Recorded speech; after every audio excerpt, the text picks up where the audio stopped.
Okay, good evening. Welcome to this second session on world eschatologies. How many of you had a chance to use the term eschatology last week? All right, that's your assignment this week. Somewhere down the line, when you don't expect, at least expect it, drop the word, see if you can drop the word in conversation somewhat and see if people slap you. Okay, so last week we looked at Jewish eschatological themes, and tonight we're going to turn our attention to Christian eschatology. And it contains a number of significant elements, including the second coming, the tribulation, the resurrection of the dead, the last judgment, heaven and hell, something called millennialism, which I'll talk about, Adventism, and the rapture. So there are quite a few. Now they're all more or less related to the second coming, but they have their separate categories. So eschatological passages appear in many places in the New Testament. We also find them in extra biblical books, etc. So eschatology in Christianity has been something that's been there from the very beginning. And it starts with the second coming.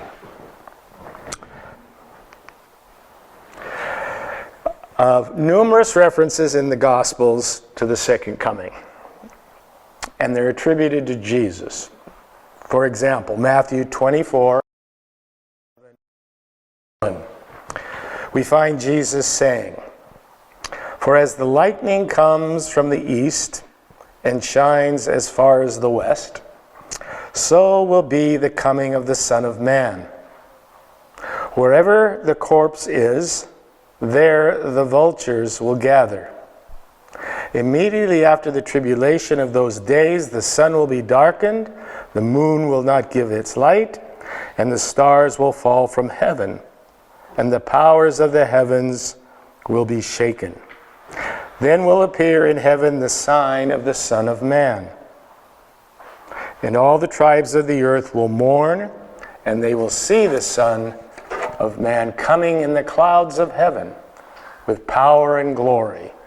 And he will send out his angels with a loud trumpet call, and they will gather his elect from the four winds, from one end of heaven to the other." So that's Matthew. Then there's Mark 14:61 through 62. After his arrest, Jesus is standing before the high priest. Again, the high priest asked him, "Are you the Messiah, the Son of the Blessed One?" "I am," said Jesus. "And you will see the Son of Man sitting at the right hand of the Mighty One and coming on the clouds of heaven." So those are two pretty strong passages. The problem for scholars is whether those are the actual words of Jesus, or were they later attributed to him? That's the big scholarly debate. And the majority of biblical scholars accept that the earliest gospel was Mark. So we got to look at the timing of these gospels to try and understand the problem. And that was 30 years after Jesus' death. That's the earliest gospel. So if Jesus died crucified in 32, it's speculated that Mark appeared around 60, some say as late as 70 with the destruction of the temple. But that's 30 years after the fact. Okay, so think back 30 years from now in your own life. Okay?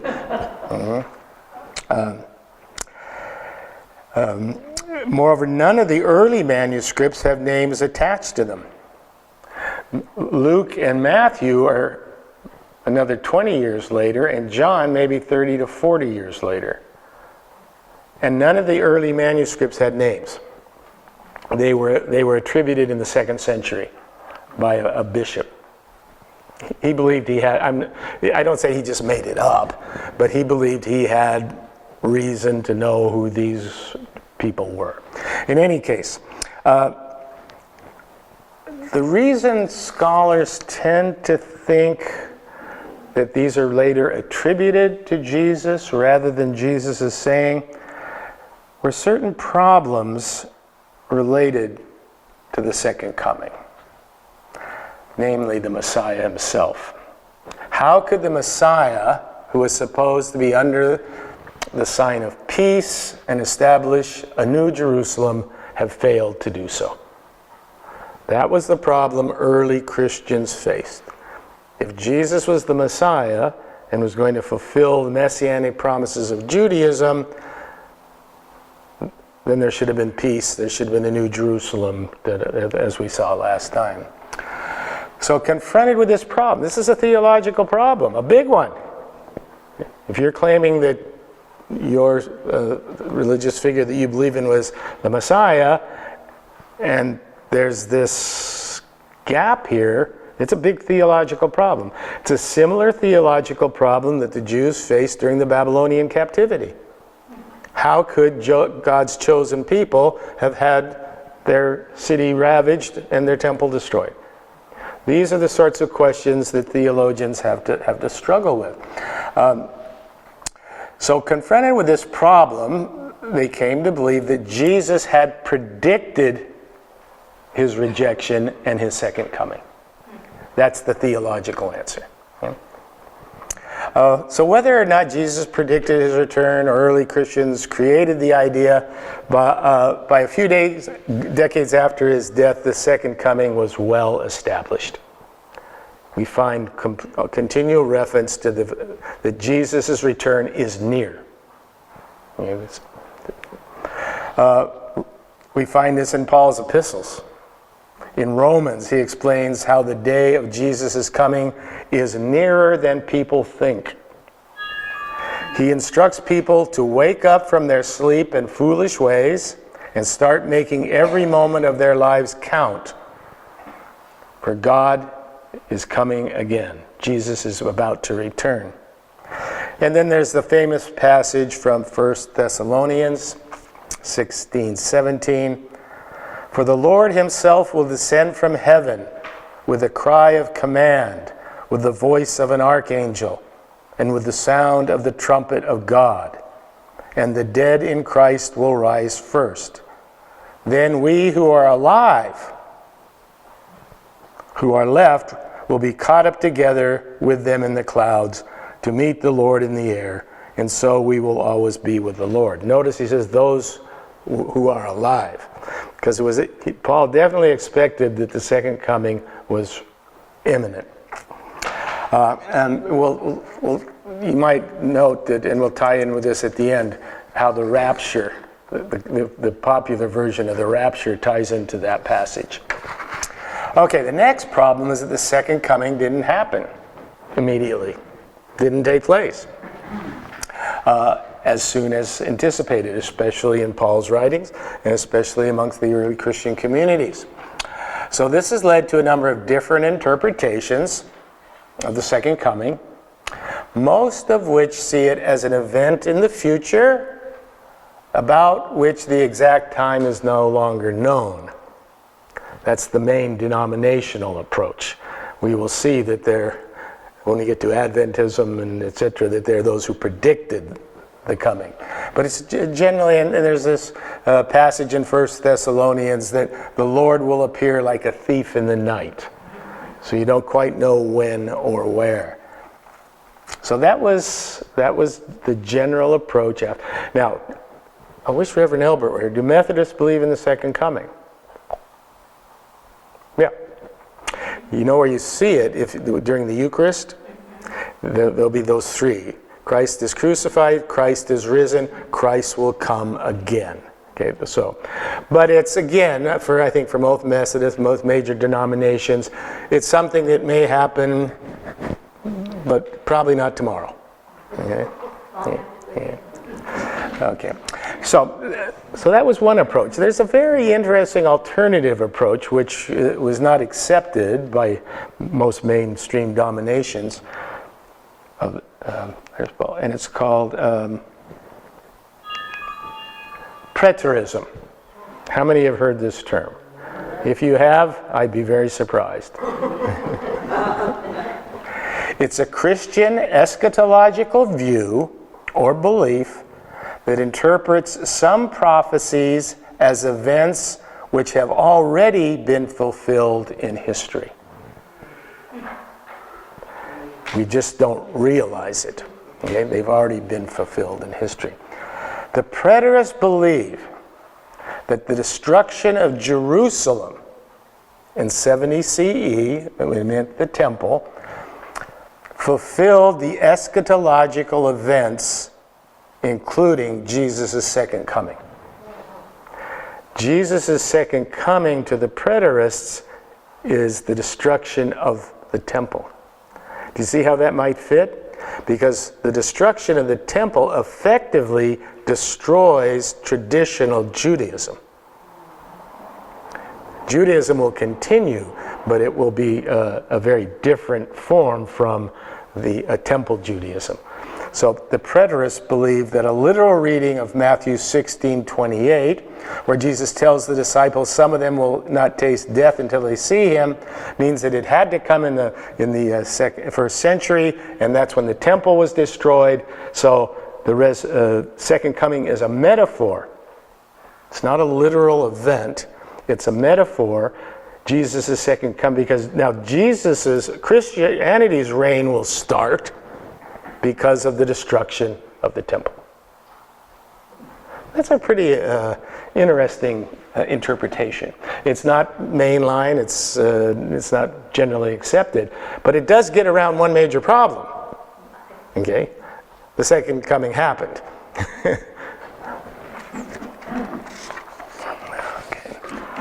So let's look at some of the other themes related to the second coming. Okay, there's the Great Tribulation.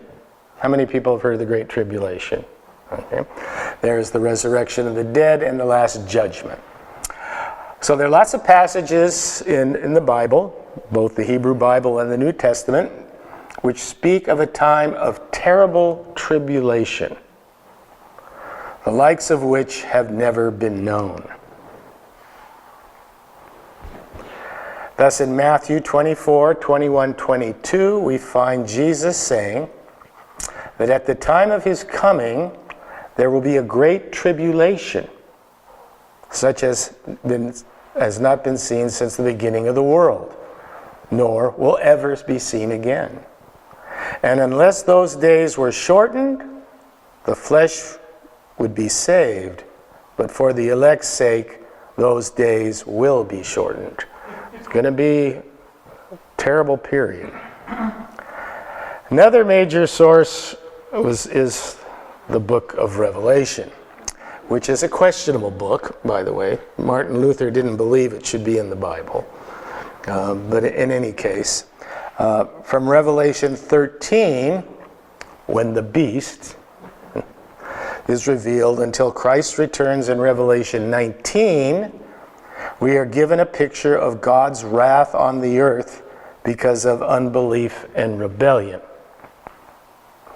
The devastation is carried out by 7 angels. For example, the 7th angel poured out his bowl into the air, and a loud voice came out of the temple from the throne saying, "It is done." And there were flashes of lightning,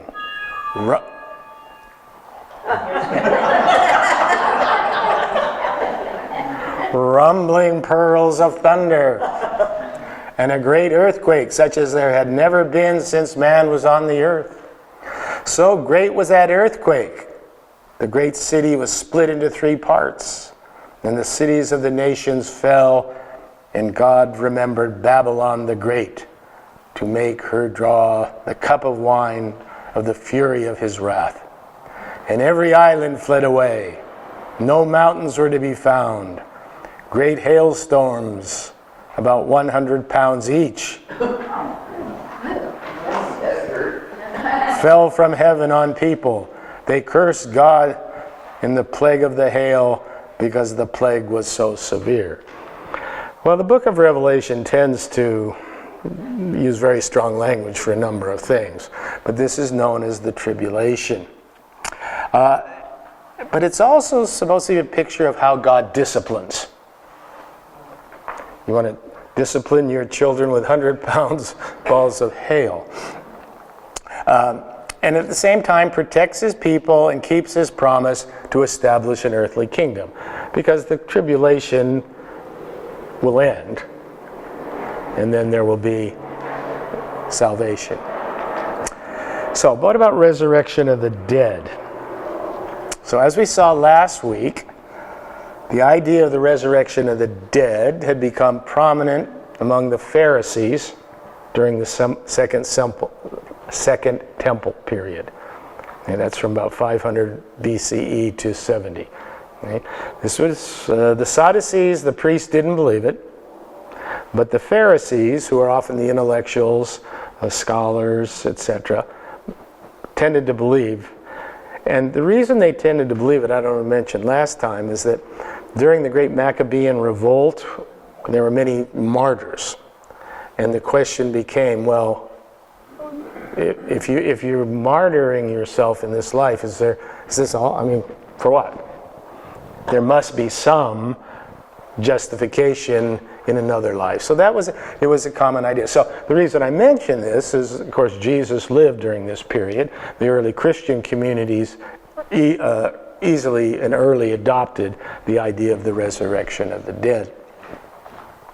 And this is exemplified by the passage which reflects the raising of Lazarus from the dead. When Jesus told Lazarus' sister Martha that Lazarus would rise again, she replied, "I know that he will rise again in the resurrection at the last day." So early Christian communities had adopted this notion, which was part of Judaic thought, especially amongst the Pharisees. The gospel authors wrote the resurrection bodies will be different from those we have now.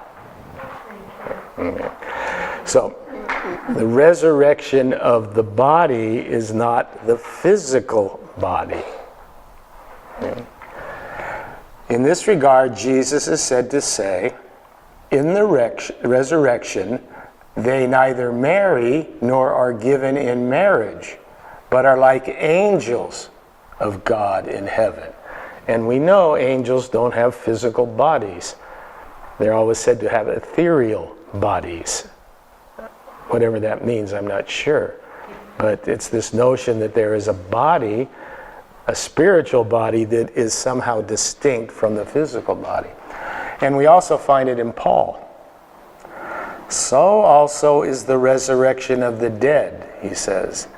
The body is sown a natural body and is raised a spiritual body. Like sown.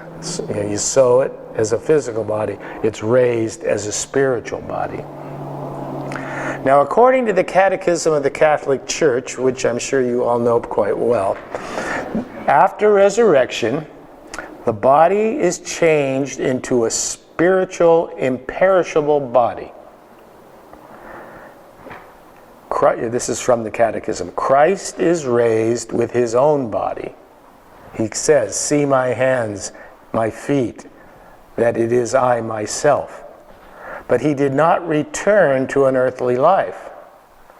So in him, all of them will rise again with their own bodies, which they now bear, but Christ will change our lowly body to be like the glorious body into a spiritual body.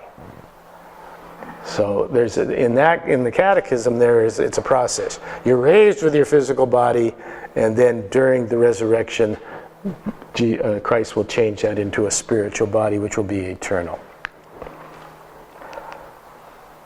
What about the last judgment? I think we mentioned this last week. Many scholars believe the last judgment probably had its origin in Zoroastrianism, in which the Jews probably picked up during the exile. There are numerous references in Zoroastrian writings to a final judgment, where I think I mentioned you walk across a very narrow bridge, so narrow that if you misstep, you fall, and only the righteous will follow the narrow path. Well, we get that passage in the Gospels, don't we? The way is narrow. and few will, yeah. So it's that this probably, this from a scholarly point of view, scholars like to look for connections. They don't think things just happen. So the connection may well go back to this very early Zoroastrian eschatology. And it was believed by many, as we saw last week, many Jews during the Second Temple period believed in this Last Judgment. And it became therefore easily incorporated into Christian thought. Although I think I mentioned this last time, the original idea is it's a universal resurrection. It'll be one apocalyptic event. And that when you die, you're in a state of whatever, what it's like when you're in that drug that they gave me when they took my hip out. And then at the second, at the resurrection, everyone will come together. The totality of all humanity will be judged in one big sitting. That's 100 billion people. So, anyway, but over time, and I think I mentioned, if you ask, I think most Christians, if they believe in a final, when it'll take place, they'll probably say after I die. You know, I'll die, and then something will happen, and I'll face my judgment. That was not the original idea.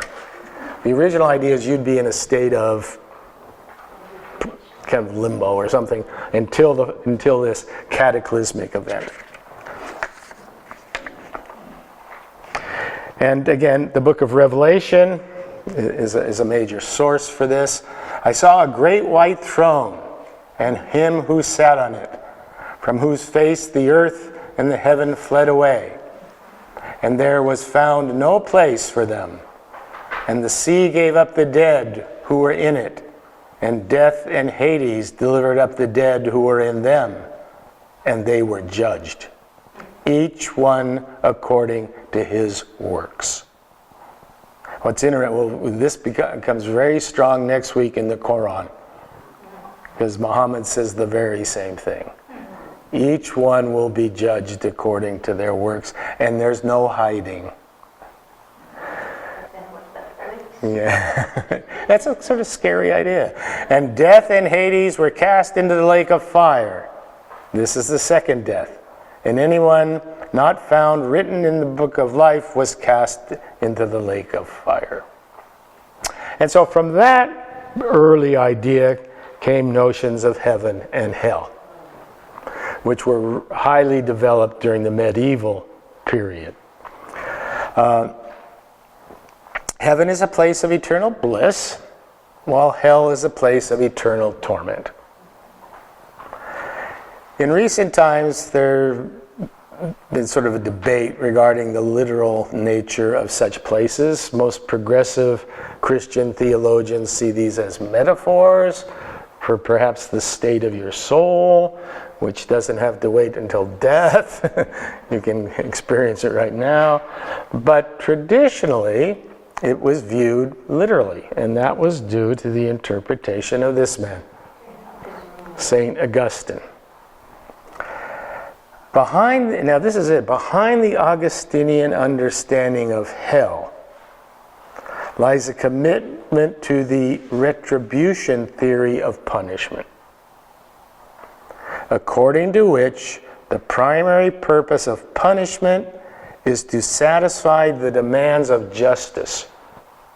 We find that in contemporary legal situations, don't we? When you find families who I want to see that person suffer, who killed my, because this is that idea of retribution, because that's just somehow. Augustine would have agreed with that, but he goes a step further. He's not just talking about individuals. Due to Adam's sin, all mankind deserves to be in hell. That's pretty rough. Okay? That's original sin. And it was only due to divine grace that some were saved, including Augustine. This became a very major theological issue for people like Calvin, and it led to notions of predestination. Some were saved from the beginning and some were damned. And you can't ask why. because you're just a puny individual who doesn't understand the totality of God. So, and Augustine believed that hell was actually physical fire. And that he said this: by a miracle of their most omnipotent creator, they, living creatures who are damned, can burn without being consumed and suffer without dying. Now that may go back to Prometheus in the Greek myth, where Prometheus, who gets fire and gives it to man, and Zeus is ticked because he is put on a rock, almost in a crucified position, and every night an eagle comes by and eats his liver. But then it's restored the next day. So that's forever. The Greeks were the ones that came up with eternal punishment. Most other religions have some sense of hell, but it's generally not eternal. Even the Zoroastrians say you might suffer for millions of years, but eventually that torment will end. That didn't happen in too much of medieval Christianity, and some today. Okay? But this was a little hard for some people to, it's kind of either or, right? Because where's the line? How many sins? 784? You're saved. 785? So this became a problem, an issue, and so this idea developed. Purgatory. Yeah. It's a passing indeterminate state after death for purifying the soul. The soul that is not so badly damaged, that not the big evils, just the little evils. You will have to answer for those, but you go to purgatory. It'll be sort of burned off, and then you can enter heaven or paradise. What tied in with that, which got Martin Luther so upset? Indulgences. Because that's what indulgences were about. You could actually buy some time for your great-grandfather by purchasing an indulgence, which could then be put up as merit, which would mean a little less suffering in purgatory before he got out. Yeah. So the idea wasn't a bad one, really. I mean, if you're helping, if you believe that, Luther saw that it was just an excuse for getting money. But in any case, so a common analogy used to explain purgatory is the dross being removed from metal in a furnace. Removing the dross. The Church of England officially denounces what it calls the Roman doctrine concerning purgatory. So the Church of England never accepted purgatory as a doctrine. Yeah. So isn't that discussed in the books that are actually not included, that are only in the Catholic? Which book is that? Purgatory, the idea of purgatory, is that discussed in books of the Bible that are actually only in the Roman Catholic? Yeah, it's only in the Catholic interpretation. Not only, I shouldn't say only the Catholic, Eastern Orthodox and some Lutheran groups also accept it, but primarily Roman Catholic. Then there's something called limbo.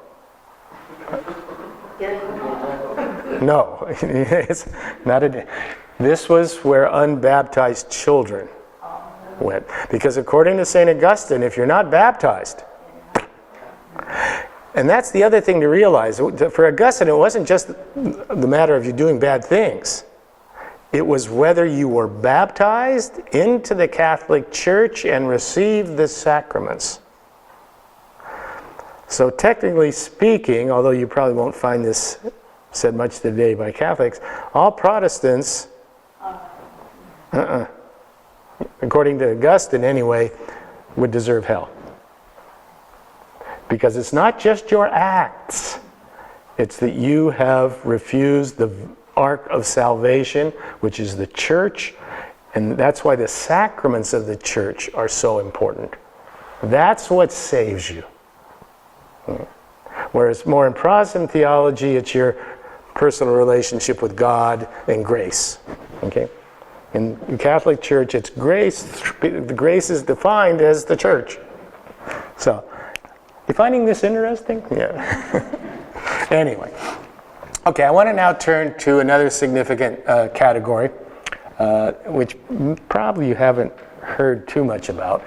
It's called millennialism. Has anyone heard of that term? Okay. Millennialism, from the Latin millennium, or 1,000 years, is a set of beliefs which is advanced by some, but not all, Christian denominations, mainly Protestant. Okay. According to these beliefs, a golden age will occur, or paradise will be established on earth prior to the last judgment. Okay, there will be a period of time, 1,000 years, before the last judgment. Similarities are found here again in Zoroastrianism, which identified successive 1,000-year periods, each of which will end with the destruction of evil. But there were 1,000-year periods. So there's going to be, millennials believe before, well, it's going to, anyway, there'll be this 1,000-year period of harmony. That's the millennial. And this was sort of believed early on by early Christian communities. It began to diverge. No one really defined it. It was just sort of out there until after the Protestant Reformation. The Protestant groups really tie into the millennial attitude. Again, the book of Revelation was one of the sources which seemed to say that as Christ would return to judge the living and the dead, and this was the key, Satan would be locked away for 1,000 years.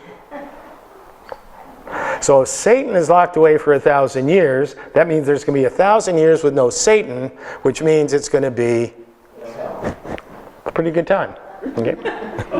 Well, I don't know.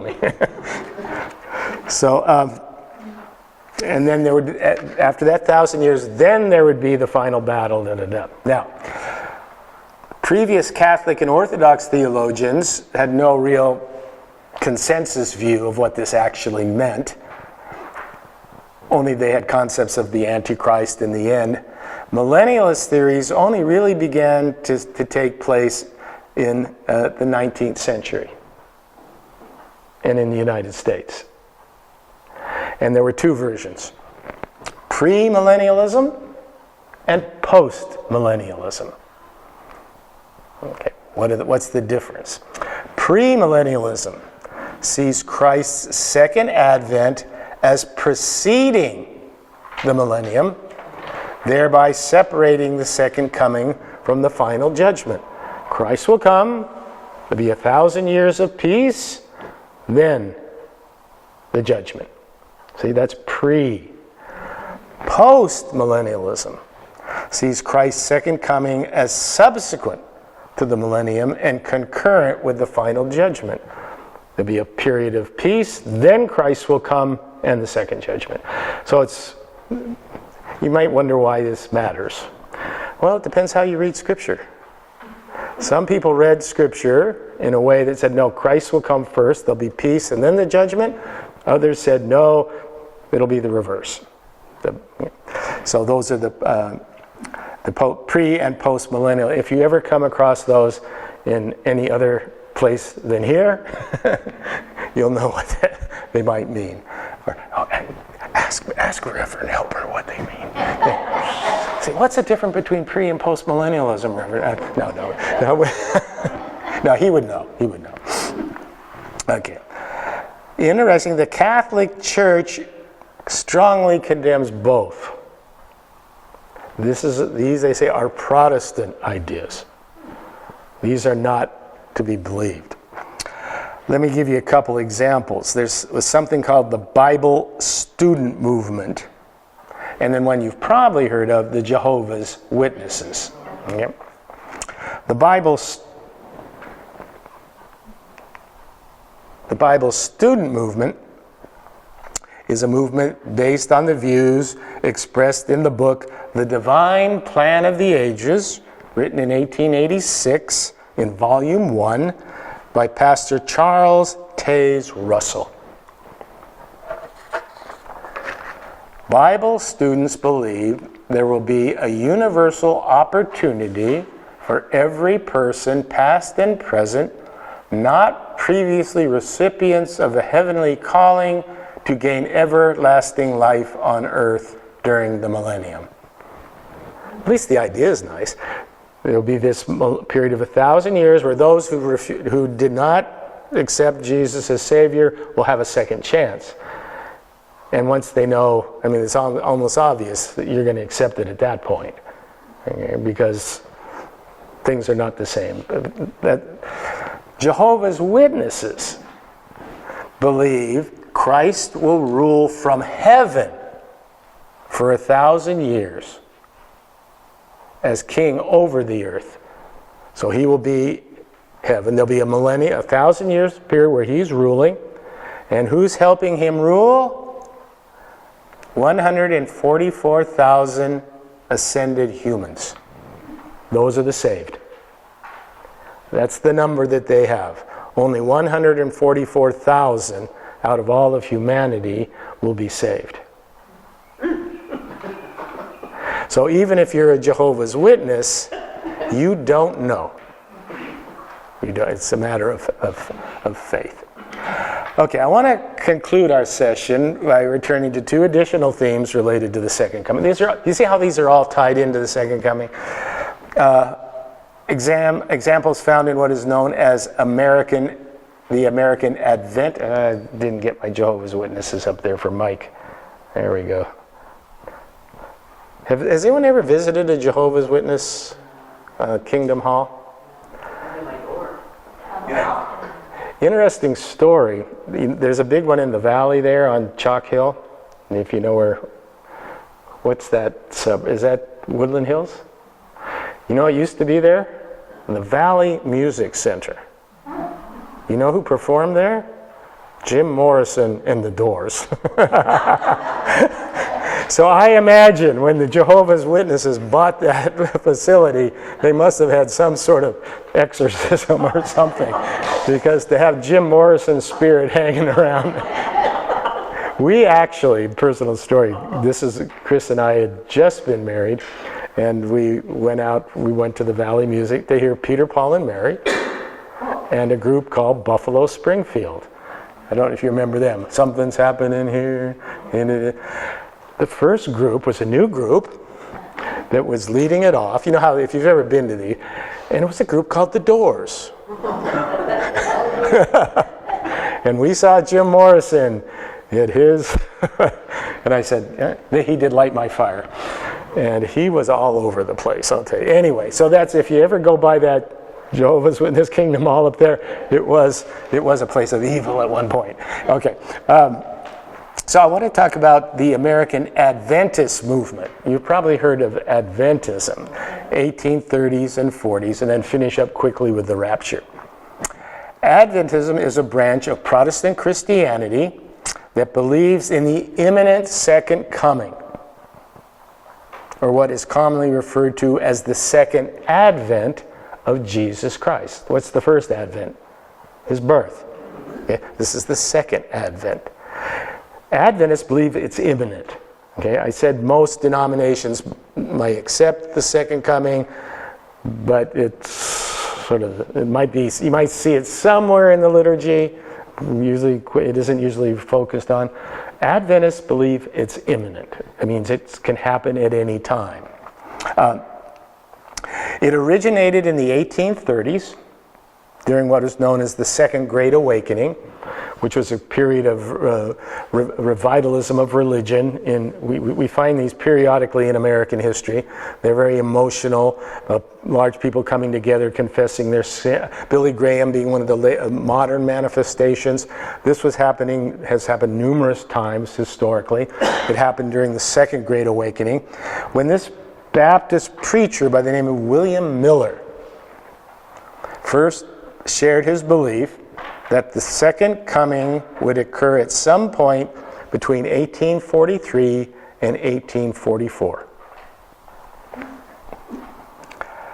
His followers became known as Millerites, strangely enough, and the date of October 22nd, 1844 was eventually set.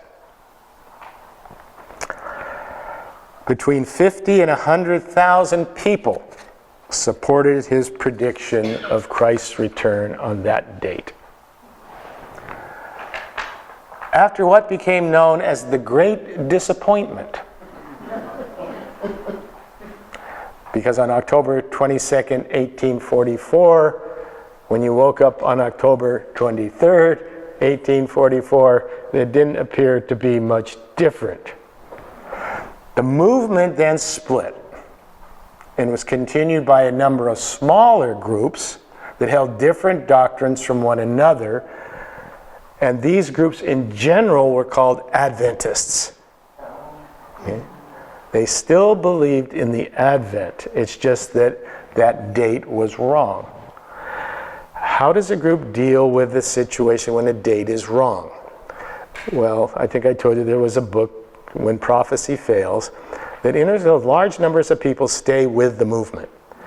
There must be a reason. And generally it's because you didn't have enough faith, you weren't good enough, God's called it off, sort of, at least for the time being. But it's still imminent. So Adventist churches have a lot of things in common with mainline Christianity, but they differ in a couple significant ways. Because they believe that the second coming is imminent, they're very concerned about what happens to the dead. What's going on when you're dead? Is it unconscious sleep? Is there some sort of consciousness? Or is it propofol or whatever? Yeah. The Michael Jackson drug. That's what okay.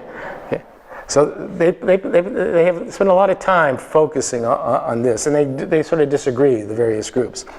And then the other one, whether the wicked should be annihilated or tormented. Okay.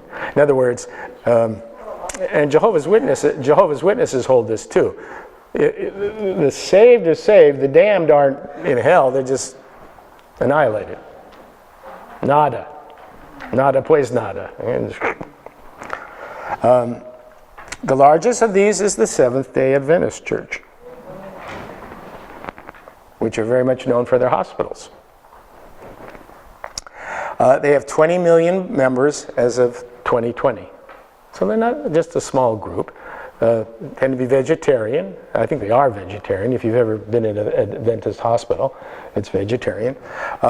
You know how they get their name? They hold the seventh day holy. Like the Jews. That was the Sabbath. Not Sunday, Saturday. Then we have come to the rapture. It's an eschatological, here's a term, keep thinking of when you're going to use that term, position held by some Christians, particularly those of American evangelicalism. You don't find much of the rapture in Europe. You might find small groups. But if you find people who believe in the rapture, generally it's going to be American evangelicals. Not all evangelicals, but that's where you'll find them. It's an end-time event when all dead Christian believers will be resurrected and joined with Christians who are still alive. See, they're still following Paul here. And they'll rise up in the clouds to meet their Lord in the air. They'll be... No chuckles. The origin of the term derives from the first epistle to the Thessalonians, where Paul uses the Greek term harpazo, meaning to snatch away or seize. The idea of a rapture, as it is currently defined, however, is not found in historical Christianity. You can believe in the second coming, but the rapture that suddenly you're going to be lifted up to the sky is not. Okay? And most Christian denominations do not subscribe to what has become known as rapture theology. Okay? Most denominations, again, you can ask Reverend Elbert his view of the rapture. Okay? Methodists do not hold rapture theology. They may believe in the second coming, but they don't hold this idea that there's going to be suddenly, you're going to be raised and go up into the clouds. They don't use, this is mainstream Christians, denominations, don't use rapture as a specific theological term. They believe it's a general notion used by Paul as the seizing up, the snatching away of the soul, if you will, the metaphorical version. That the rapture is when your soul is seized to the Christ. Okay, that's the rapture. And it can take place today. Not in the sky. It can take place within. That's sort of what you, if you take the story of John Wesley, that was sort of, that his experience was a sort of rapture. He experienced what he called the warming of the heart. It's just that sense of everything's okay. Even though it doesn't look like it is, that sense of deep peace, of deep joy that sometimes just comes upon people. The reasons that, I don't know if psychiatrists can explain it or not, but sometimes it just happens. And so this is more, if main denominations might use that term in that way, but not as some historical event where suddenly everything's going to stop. Jesus is going to come on the clouds. People are raised. But the worst part about the rapture is those who are left behind. Those who are left behind. This is a gentleman who has made lots of money off the rapture. He's written several books and many movies dealing with the rapture. It's a whole series. It's called the Left Behind series. And they're novels focusing on a 7-year conflict between an underground network of Christian converts and an oppressive new world order led by the Antichrist. So it's this good versus evil battle, the Armageddon. And a lot of the movie just spends time on what's going on for those who have been left behind. Okay? So, who was it, Reverend Elbert, that told the story about someone, if he's driving in his car and he raises up and his wife is left behind? Or so, yeah, I think it was Reverend Elbert. It looks like they're going up in a helicopter. Yeah, you use whatever props you got. Okay, so that brings us to an end of Christian eschatology. Again, I think you can see it focuses around the idea of the second coming, which became a crucial theological problem for early Christians when the believed in messianic prophecies didn't happen. And so this has been something that is followed on and just sort of flowered in all sorts of numerous ways, from the early Christians struggling with this all the way to the rapture today and just about everything in between. So next week we're going to be looking at Islamic eschatology, and I said very much focuses on Quran, and be sure to come so you hear about the virgins in paradise. Okay, I'm not going to give it away yet. Okay, any questions, thoughts? Yeah. When did the rapture thought first begin? Well, you can see how if you read Paul literally, he says Jesus will be coming on the clouds. Da, da, da. So, but literalism really doesn't develop until modernity. And by modernity I mean post Enlightenment, 17th, 18th, 19th centuries. And most of this sort of thought comes out of the Americas. If you look at the rapture, if you look at millennialism, if you look at Adventism, you might find small groups around the world who accept these, but that's largely because they originated in the United States and then people traveled, etc. But that sort of notion really is fairly modern. In fact, what we understand as literalism and fundamentalism is largely a modern phenomena. Even St. Augustine didn't read the Bible literally. I mean, he understood it metaphorically, by and large. It's only when, and one of the reasons that fundamentalist literalism becomes significant in the United States is it arises to counter Darwinian thought. Science claimed to have facts. The answer for biblical literalists is we have our own facts, literally in the Bible. So it was a way to say, okay, yeah, facts count. Whose facts are right? Are they the biblical facts or are they scientific facts? And that's why in the United States you get this constant pull of religion versus science. Progressives tend to think they can work together. Yeah, Chris? Well, I'm thinking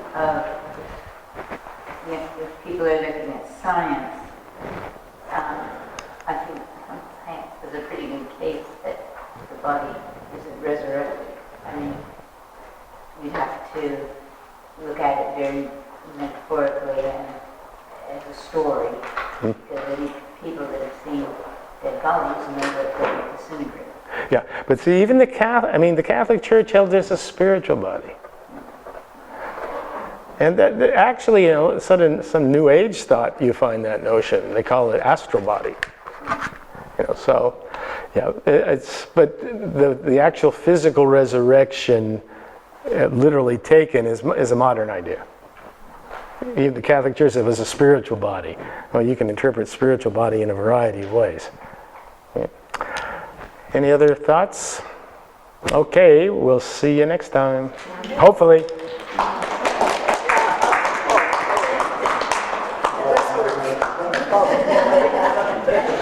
Helicopters like lower.